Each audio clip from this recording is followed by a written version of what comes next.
What's up, guys? We are back with another Mythic Legion's Necronominus wave review, taking a look at the builder pack in this wave. This is the Undead builder pack. So, of course, you know, a Necronominus faction figure and a figure that is meant for part swapping. So think, you know, the original Barbarian builder, the Knight builders, that kind of stuff, except it's a zombie ghoul mashup, which gives you two distinct kind of figures to build, which I think is pretty awesome. Now, as a result, this comes in that double wide deluxe packaging, so you got the figure and like all of his parts there in the window, faction card, bio, all that good stuff, and then the back of the box gives you that enormous shot of the Dark Four from Nate Barch. So yeah, let's do it. Let's pull them out and take a look. And here we go, out of the package, our Mythic Legion's Necronominus Wave Undead Builder Pack. Well, part of it anyway. We'll get to the rest of this pack here shortly, but this is overwhelmingly kind of just a standard 1.0 figure. The whole point of this figure, or this set I should say, is to get you swapping and to make new figures, utilize the extra parts with other figures, or make your preferred zombie or ghoul or ghost or whatever you're going for. So I've got a few of these. I will definitely showcase, you know, a few different builds. I'm not going to go crazy. This isn't Dork Lair. I'm not going to have 8 million swaps, but this is a pretty cool looking figure, and there's a lot here. And if you're into that aspect of Legions, and I know obviously a lot of folks are, this is one of those sets that is definitely meant for you. So let's see what this guy can do, see how he moves around.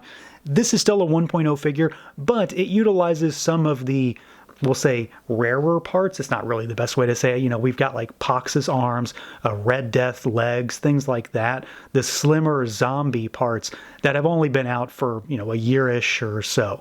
So we've got a head that can look up. Now this is the jawless head, so of course it's got a little bit more range, down, tilt side to side, rotation. It's the same thing as any other head. Bigger heads are obviously going to have less range. Arms out at the shoulders. They, of course, swivel. We've got our single jointed with just terrific range on these arms. These arms have such good range. I can't get over it. It's so nice for a single cut. That's like, I mean, it's way more than 90.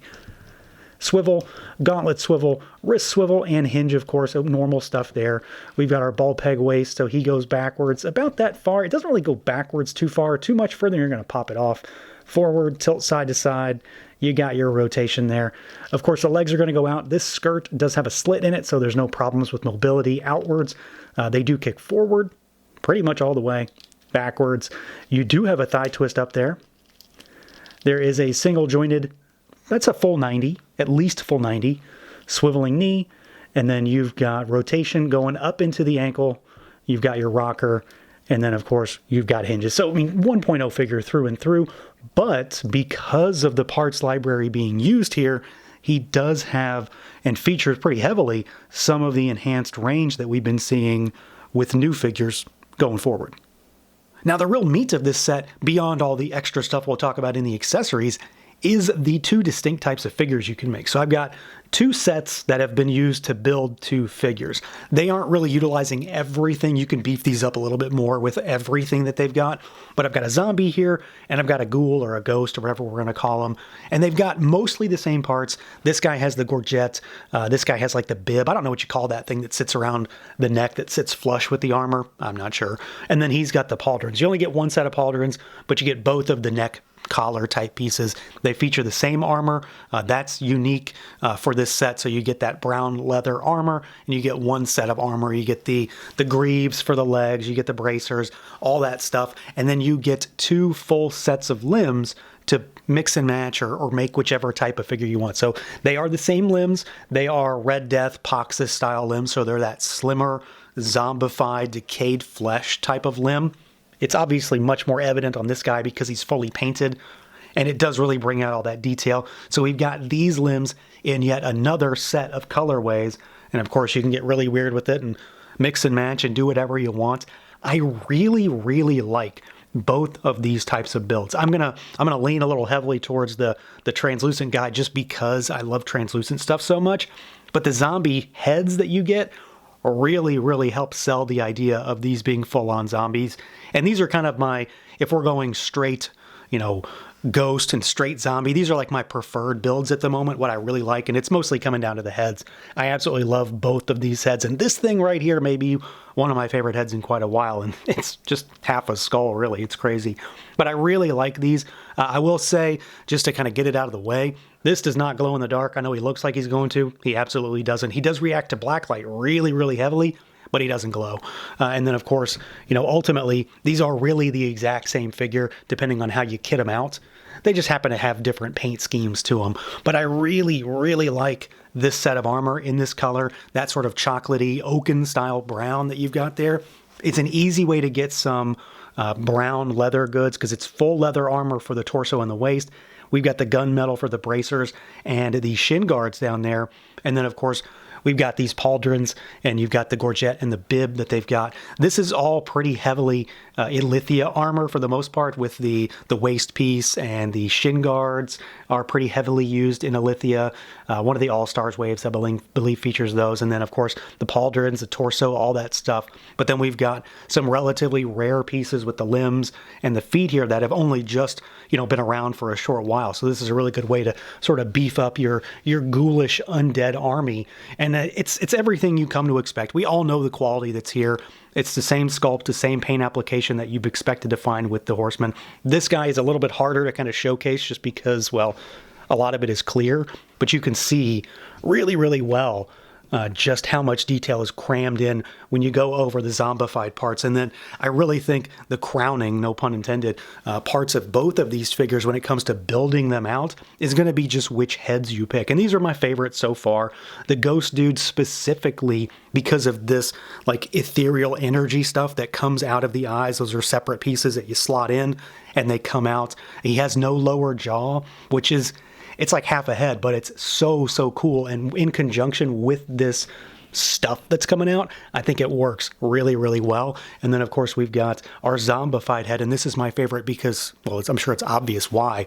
We've got a lower jaw that is ripped off, that's falling off the face. You've got a sunken eye socket. You've got, skin coming off. We've got a skull exposed in there, the whole 9 yards. There's so much detail and just nastiness with this guy. I like them both for kind of different reasons. This dude looks super evil and menacing with all that energy coming out of his head.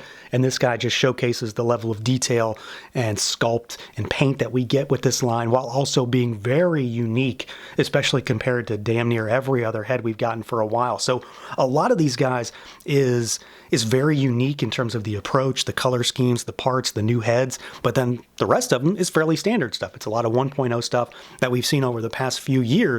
But again, one of the real things I love with this line is to get parts that we're very familiar with and very used to in a slightly different way. Now, as far as accessories goes, this set is, of course, in many ways overloaded with stuff. You're going to have a bunch of extra parts by the time you're done here. So some of it is what we would consider, or what I consider anyway, true accessories. The other stuff is all of our part swapping pieces. So you get, the pieces to build out an entire figure. Just one. You're only going to build one at a time without utilizing parts from other figures or another set of these. So that means you get the pauldrons, you get 2 neck pieces. We get the gorget or neck armor and the bib. They each have their own neck, though. So there's a ghost neck and a zombie neck. We get the torso. We get both sets of arms. You get a single set of bracers. You get both sets of hands, and there's a lot of extra hands. We get both sets of upper legs, a single set of lower legs, and then 2 sets of feet for each one. So you get zombie feet, and then you get the ghost feet. Now, they both also have extra head sculpts, which I've swapped here. So you've got your first ghost head, which has the energy that comes out. And these are actually separate pieces. If you just want a floating skull on the neck, you can do that. You don't have to use that energy stuff. I think it's cool, though.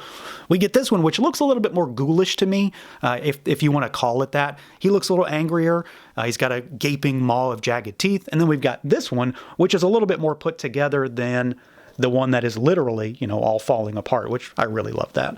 But this is also another really cool head sculpt with a lot of detail in a different way. So he's got, a little bit more skin on him. He's a little bit less falling apart, but he's still got a nasty expression. And that's what I really like about all of these heads, really, is that they offer up an expression or something a little bit different than just a stoic face, which is what the overwhelming majority of Legion's figures have, right? Beyond that, we also get a bunch of hands. So you get full sets of hands for each body style. So there's 8 total hands for the zombie and 8 total hands for the ghost/ghoul. You get 2 sets of gripping hands. So you get each hinge style. So that's lateral hinge, and then you get vertical hinge. You get these sort of clawing, gesturing kind of hands. And then you also get the style posy, splayed finger kind of hands as well. So you get 8 total hands. We get these, which are like neck energy, ethereal kind of things that come off. They're meant specifically, at least in terms of what they look like they're for anyway, they're meant to be used for the first ghost head, the one that's just a half skull. In the promo shots, both of these, I believe, are being used. I feel like it's a little tight with those in there, but you can get away with it, or you could just use one, or you could use neither. You don't have to do it at all. These are, of course, very optional, but I really like these. It's again, another instance of us getting some sort of effecty type piece in this line, and I'm all for that kind of stuff. We also, kind of curiously, get 2 sets of additional ankles. So I believe, and this is after I asked Jeremy Gerard about this, I believe these are meant for different style legs because, of course, they have zombie parts, basically, and the zombie full legs are not the same kind of ports as armored legs. So if you were to want to use these feet on the slimmer style legs, like, say, Mask of the Red Death, his legs, you would need different pegs because these actually don't fit in these. So you've got these. I don't know if you really need them. Seems kind of like an overkill type thing, especially for people like me who aren't going to paint them. So if you needed some additional ankles, you get 2 sets of smaller, slimmer ankles in addition to the 2 sets that come on the feet in there as well. So you've already got extra body parts on top of all the other extra body parts. We get a few weapons. Nothing too crazy here. We get one of the older style maces. It's got a little rust patina on it. Very heavy grime and dirt all over this thing. My favorite weapon, though, is this one. This is, kind of a halberd type weapon, but it's really short. And we don't really see this all that often. Usually this would be on a longer spear type of weapon. So I like this quite a bit. It's just easier to manage. And then you get 1/2 of these sort of curved style blades here. Nothing too crazy as far as paint or deco on these. They, of course, are covered in paint, but they aren't ultra painted or anything like that. We do get a set of manacles. So you could turn one of these into like some sort of a tortured soul type of thing. We've seen these before, but they're not that common in the line either. There's a lot of stuff in here that's not all that common, really, to see as an accessory. And one of the most curious aspects that we see in this set is a real nice callback to the old days of Mythic Legions. We have back adapters. Does anybody need these anymore? I mean, I guess folks that are new to the line may not even know what these are or have them at all because a lot of figures don't come with them anymore. So these actually go in this rectangular spot back here. You'd pop it into his back, or like this rather. Pop that in. It's usually a tight fit. I'd probably need to heat them up to get it in there. And then you can put wings in there. Those are specifically for the larger set of wings. And then there's another one specifically for the older, smaller style wings. And then we've also got this one, which was meant to be like an extender if you need to get the wings further away from the back. I've seen people use this to hold like shields and stuff as well. And then you also get the classic strap, not one of the new ones. So these guys are overwhelmingly loaded with stuff. A lot of it really is or isn't, depending on your point of view, an actual accessory. Like, I don't really count the body parts as accessories. They're in the box, but you need them to build your figure. What they come with is a fairly standard array of weapons, but a whole mess of hands, extra body parts. We've got effect pieces. We've got weird heads. We've got chains. We've got the back adapters, which honestly was the funniest thing to see in this set for me. There is a whole mess of stuff in here, whether you're a customizer or a swapper or not, that you'll be able to utilize across all your figures. So yeah, overall, this is a stellar set of figures, and really it's for, well, quite a few reasons. Just at face value, if you were to just get one of these bodies, it would be a good figure on its own. I love the zombie figure just as much as the ghost figure. Maybe I like the ghost a little bit more. I'm a sucker for translucent, but you get what I'm saying here. They're both really fantastic figures, and you get to mix and match and make whichever one you want. You get to use all this extra parts with other figures, or if you're like me, you're going to get too many of these, and you're going to have multiples of your zombies and your ghost dudes on your shelf, and they just look terrific. Not to mention the fact they have a slightly different profile because they use these somewhat slimmer parts, so they do look a little bit different. They stand out from some of the other figures just because they are a little bit more unique.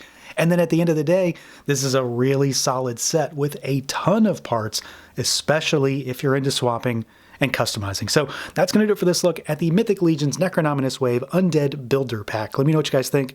Feel free to like, comment, subscribe, and share, and until next time.